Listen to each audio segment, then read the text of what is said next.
বামুনহাট এলাকায় দীর্ঘদিনের পানীয় জলের সমস্যার পরিপ্রেক্ষিতে অবশেষে তৎপর হলো জনস্বাস্থ্য কারিগরি পিএইচই দপ্তর। মাত্র দুদিন আগেই উত্তরবঙ্গ উন্নয়ন মন্ত্রী উদয়ন গুহ প্রকাশ্যে ক্ষোভ জানিয়েছিলেন এই দপ্তরের প্রতি। তার মন্তব্যে 24 ঘন্টার মধ্যেই দ্রুত নড়ে চড়ে বসে পিএইচই বিভাগ। গতকাল বামুনহাট পরিদর্শনে যান বিভাগের জুনিয়র ইঞ্জিনিয়ার। আজ সেই সূত্র ধরেই সরেজমিনে পরিস্থিতি খতিয়ে দেখতে হাজির হন কোচবিহার ডিভিশনের এক্সিকিউটিভ ইঞ্জিনিয়ার সুব্রত ধর। তার সামনে এলাকার বিভিন্ন সমস্যা তুলে ধরেন স্থানীয় বাসিন্দারা। উপস্থিত ছিলেন দিনহাটা 2 নম্বর ব্লক তৃণমূল কংগ্রেস সভাপতি দীপক কুমার ভট্টাচার্য এবং একাধিক গ্রাম পঞ্চায়েতের সদস্য। স্থানীয়দের অভিযোগ, প্রতিদিন গড়ে মাত্র 15 থেকে 20 মিনিট পানীয় জল সরবরাহ হয়। তাদের দাবি অন্তত দিনে 2 বার সকালে ও বিকেলে 1 ঘন্টা করে জল সরবরাহ নিশ্চিত করতে হবে। এটা অ্যাকচুয়ালি দেখুন, মানে স্কিমটা অনেক পুরনো স্কিম, আমাদের এটা অগমেন্টেশন হয়েছে। তো এইবার যেটা দেখা যাচ্ছে যে এখানে পাম্পগুলো যেটা রয়েছে, 1 নম্বর পাম্পটা তো আমাদের সাফিসিয়েন্ট ওয়াটার ফ্লো হচ্ছে আর কি, কিন্তু যেটা দেখছি আমরা যে 3 নম্বর পাম্পটা ডিসচার্জটা ঠিক হচ্ছে না, তো তার ফলে রিজার্ভারটা ঠিকমতো আমরা ভর্তি করতে পারছি না। আর 2 নম্বর পাম্পে একটা জমির সমস্যার জেরে ওখানটা বন্ধ ছিল, তো ওই পাম্পটা আজকে অলরেডি আমরা ইনস্টলেশন হচ্ছে। তো ওটা হয়ে গেলে 3টে পাম্প যখন আমরা সাইমালটেনিয়াসলি চালাবো, তো তখন কিন্তু আশা করছি জলের প্রবলেমটা আর থাকবে না। আর দ্বিতীয়, ওই দুর্গানগর এরিয়াতে যে প্রবলেমটা দেখা যাচ্ছে, ওটা আমাদের ওখানে খারিয়া দুর্গানগর একটা স্কিম অলরেডি রেডি হয়ে গেছে। তো এটা খুব শিগগিরই আমরা ওটাকেও এনার্জাইজ করে দেবো। তো ওইটা যখন চালু হয়ে যাবে তখন দুর্গানগর এরিয়াতেও আর কোনো সমস্যা থাকবে না, কারণ ওই পাম্প থেকে তখন আমরা জলগুলো পেয়ে যাবো ওখানটায়। সেটাও কতদিন লাগতে পারে বলে? এটা ধরুন আমাদের এইখানে যা কাজ আছে, এটা তো খুব বেশি টাইম লাগবে না, হয়তো দিন 15-র মধ্যে আমরা এটা রেগুলার করে নেবো। আর ওইটা আমি আজকে যাব, গিয়ে দেখি কি পরিস্থিতিতে আছে, কদিনের মধ্যে দুর্গানগরটা আমরা চালু করতে পারবো।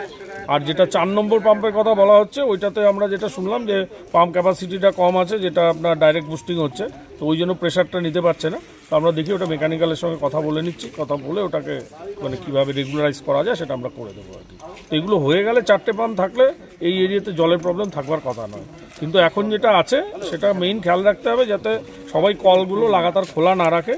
আর যেটা একটু আগে কথা হলো, যার বাড়িতে অসংখ্য কল লাগানো হয়েছে আগে, ভুলবশতই হোক বা জোর করে হোক লাগানো হয়েছে, তো তারা যেন কলগুলো সারেন্ডার করে দেন, কারণ তাহলে অটোমেটিক্যালি সবাই জলটা পেয়ে যাবে, কোনো অসুবিধা হবে না।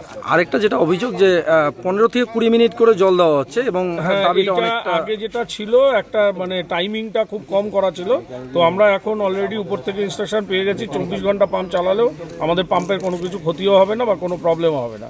তো এখন সেই হিসাবে পাম্পিং আওয়ারটা বাড়িয়ে দেওয়া হলো। তো এখন রিজার্ভারটা ফুল হলে অটোমেটিক্যালি জল পাওয়া যাবে। কতক্ষণ করে পেতে পারে রিজার্ভার? আপনার এখানে যা ক্যাপাসিটি আছে আমাদের 600 MQ আছে, তো মোটামুটি ধরে নিন 1 ঘন্টা তো মিনিমাম লাগবেই আর কি এটা খালি হতে। আর এছাড়া ডাইরেক্ট পাম্পিংও রয়েছে তার উপর, তো সুতরাং আরও অনেকটাই পাবেন। এই বিষয়ে এক্সিকিউটিভ ইঞ্জিনিয়ার সুব্রত ধর জানান, বামুনহাটের কিছু পাম্পে যান্ত্রিক সমস্যা রয়েছে, সেগুলি দ্রুত মেরামত করে পানীয় জলের সরবরাহ স্বাভাবিক করার চেষ্টা চলছে।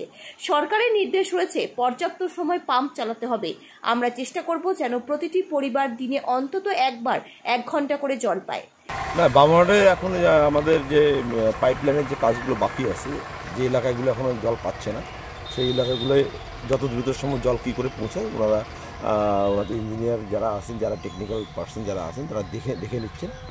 এবং যেটা কথা বলে যে খুব তাড়াতাড়ির মধ্যে, খুব শীঘ্রই 8 থেকে 10 দিনের মধ্যে আমরা আশা করছি যে বামুনহাটের জলের সমস্যা মিটে যাবে, এবং সেই হিসেবেই ওনারা কাজ চালাচ্ছেন। এবং যেটা বললেন ওনারা যে দুর্গানগরে জল, খারিজা দুর্গানগর পাম্প রেডি হওয়ার পরেই সেখানে জল দেওয়া সম্ভব হবে, সেটাও একটু সময় সাপেক্ষ ব্যাপার। না, ব্যাপারটা বলছে যে 2-1 দিনের মধ্যে ওনারা ভাল্ব চেঞ্জ করবেন। ভাল্ব চেঞ্জ করলে আপাতত জল যাবে, কিন্তু পর্যাপ্ত যে জলটা সেটা হয়তো একটু সময় লাগবে, সেটা বিভিন্ন জায়গা থেকে কাট করে নিয়ে আসবে। তো সেই জায়গাটায় আপাতত অন্তত পানীয় জলটা যদি মানুষের যে চাহিদাটা, সেই চাহিদাটা যদি পূরণ হয়, আমার মনে হয় তাদের মানুষের ক্ষোভটা থাকবে না। আমরা এর জন্য অনেকেই বা প্রত্যেকেই হয়তো মন্ত্রীর কাছে কৃতজ্ঞ থাকবে যে তার আসার পরেই দপ্তর থেকে এই উদ্যোগ নেওয়া হচ্ছে। এখানে একটা প্রশ্ন থাকে যে মন্ত্রীকে কি ফোন করে তারপরে এই পদক্ষেপ? এখন সাধারণ মানুষের চোখে বা আমাদের চোখে আমরা তো সেটাই দেখতে পাচ্ছি যে মন্ত্রী আসার পরে কথা বলার পরেই কাজের দ্রুততার সাথে যে কাজ হচ্ছে, কাজের যে গতি, সেটা অনেক বৃদ্ধি পেয়েছে। দীপক কুমার ভট্টাচার্য বলেন, মন্ত্রী মহাশয় পদক্ষেপ নেওয়ার পরেই পিএইচই দপ্তরের এই তৎপরতা অত্যন্ত প্রশংসনীয়।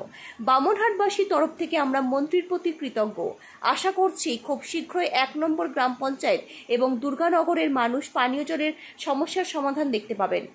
Bureau news, ABN 24/7, Dinhata.